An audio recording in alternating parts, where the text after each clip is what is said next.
Guys, দুনিয়া টাকার গোলাম 21 নম্বর এপিসোডটি যদি দেখার জন্য অপেক্ষা করেছেন, তাহলে ভিডিওটি আপনাদের জন্যই। হ্যাঁ, আজকের ভিডিওটি হতে চলেছে বহুত ইন্টারেস্টিং। আর এই দুনিয়া আর এই দুনিয়া টাকার গোলাম 21 নম্বর এপিসোডটি কখন পাবেন, কোথায় থেকে পাবেন আর কিভাবে পাবেন, বিস্তারিত জানাবো এই ভিডিওর মাধ্যমে। তো বন্ধুরা, আমাদের ভিডিওটি ভালো লাগলে অবশ্যই লাইক এন্ড সাবস্ক্রাইব করে বেল আইকনটি দাবিয়ে দিয়ে পাশে থাকবেন। হ্যাঁ, মতামত কমেন্টে জানাতে ভুলবেন না।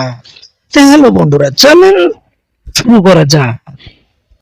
হ্যাঁ বন্ধুরা, মন্ত্রী রাজুয়া ভাবে ক্ষমা চাওয়ার জন্য চলে গিয়েছে এবং মিডিয়া সঙ্গে রয়েছে। তাহলে আপনাদের মতামত কি? আপনারা 21 নম্বর এপিসোডে কি দেখতে পারবেন যে মন্ত্রী ক্ষমা চাচ্ছে না চাবে না, আর এখানে কি কি একটি গন্ডগোল হবে, সেটা নিয়ে মতামত আপনাদের কি অবশ্যই কমেন্টে জানিয়ে দিবেন।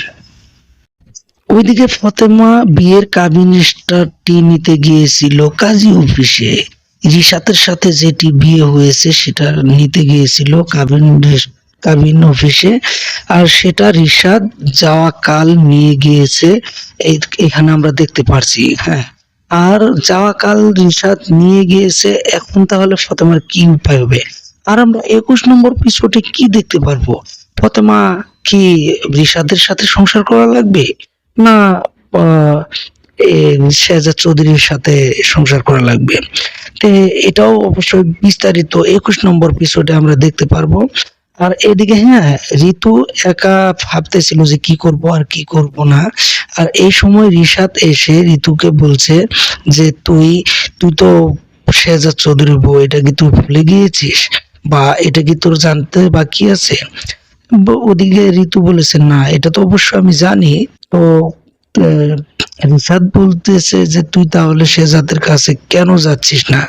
আমার ঋতু এখানে বলছে যে না, আমি যাব, এটা আমার ভাবার কিছু সময়, আর শেহজাদ কিছু সময় চেয়েছে। তো এইভাবে তাদের বক্তব্যটি চলে গিয়েছে। তাহলে আমরা 21 নম্বর এপিসোডে কি দেখতে পারবো? ঋতু কি শেহজাদের সংসার করবে? আর এটা নিয়ে কি হতে চলেছে সেটা নিয়ে আপনাদের মতামত কি অবশ্যই কমেন্টের মাধ্যমে জানিয়ে দিবেন।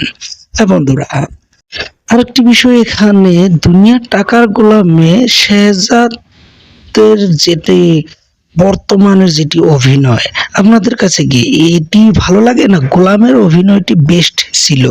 এটা অবশ্য কমেন্টের মাধ্যমে জানিয়ে দিবেন। হ্যাঁ, আমার মতামতে তো গোলামের অভিনয়টা বেস্ট মজা ছিল এখন থেকে। কিন্তু 21 নম্বর এপিসোডে একদম ইন্টারেস্টিং বিষয় নিয়ে আসতে চলেছে দুনিয়া টাকার গোলাম।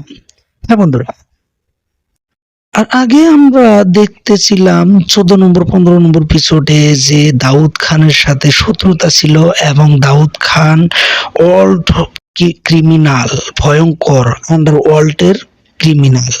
তো এখন তো নতুন করে আর একটি শুরু হয়ে গেল এই এমএলএ, এই মন্ত্রীর সাথে। হ্যাঁ, এই মন্ত্রীর সাথে নতুন করে শত্রুতা তৈরি হয়ে গেল। তাহলে কি মন্ত্রীর সাথে শত্রুতা থেকে যাবে, না মন্ত্রীর সাথে শত্রুতা ভেঙে যাবে? পাবলিকের সামনে কি মন্ত্রী মাপ চাবে বা ক্ষমা চাচ্ছে না চাবে না, সেটা আপনাদের মতামত কি? আর 21 নম্বর এপিসোডে রিশাদের কি ভূমিকা হতে চলেছে, সেটা তো অবশ্যই আপনাদের জানার বিষয় না? আপনারা জানতে চাচ্ছেন যে রিশাদ এখন নতুন করে কি প্ল্যান করতে পারে।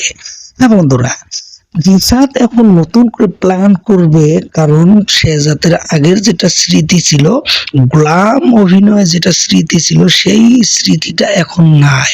আর পুরনো স্মৃতি বলে মাঝের 5-6টি মাসের যেটা স্মৃতি ছিল, সেটাও অবশ্যই শেহজাদের মনে নাই। কাজকর্তিকে রিশাদকে তো চিনতে পারবে না। আর রিশাদ নতুন করে প্ল্যান সাজাচ্ছে এখন ফতেমাকে কিভাবে কবজা করা যায়, আর শেহজাদ চৌধুরীকে কিভাবে ধ্বংস করা যায়। আর এই বিষয়টি হবে সবচেয়ে ইন্টারেস্টিং একটি বিষয়। হ্যাঁ, শেষে আমরা একটা বস্তু দেখতে পারবো যে শেহজাদ চৌধুরীর একটি একটি করে 3টি 4টি শত্রু তৈরি হয়ে গেল। আর আপনারা মনে মনে কি ভাবছেন যে ফতেমাও কি শত্রু হয়ে যাবে? তো হ্যাঁ, 21 নম্বর এপিসোডে ফতেমার তো উল্টা পালা চলছে এবং উল্টা শত্রুতার দিকে আগ বাড়িয়ে যাবে। হ্যাঁ বন্ধুরা, দেখতে থাকুন দুনিয়া টাকার গোলাম 21 নম্বর এপিসোডটি কখন আসবে? আগামী রবিবার 12টার পিছনে রিলিজ হয়ে যাবে। হ্যাঁ বন্ধুরা, আপনারা ভালো থাকবেন, সুখে থাকবেন, সুস্থ থাকবেন, সবাইকে নিয়ে সুস্থ থাকবেন। খোদা হাফেজ।